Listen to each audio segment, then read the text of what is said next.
être curieux et être humble, je dirais. Je crois que l'humilité, c'est une vraie qualité quand on est journaliste, de ne pas se dire qu'on sait tout, mais plutôt de se dire qu'on va poser plein de questions.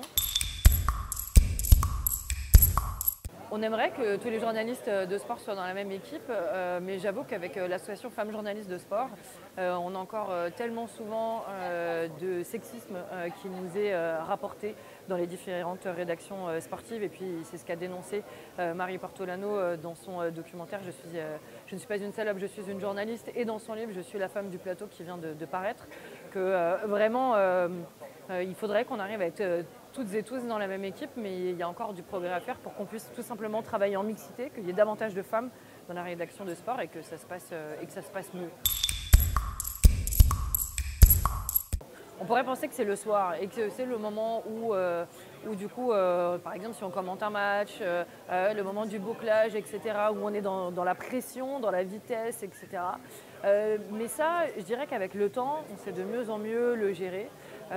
Donc j'aurais plutôt tendance à répondre le matin, quand on a l'esprit encore clair, qu'on peut anticiper, travailler sur ses projets, sur ses papiers.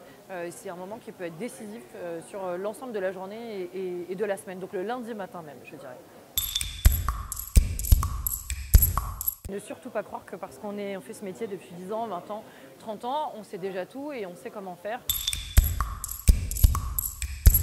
C'est la médaille d'or des handballeuses en 2018 à Bercy, parce qu'elles deviennent championnes d'Europe pour la toute première fois que je suis dans la salle pour couvrir cet événement-là, que le match est extrêmement serré jusqu'à la 36e minute où Alison Pinault prend un carton rouge.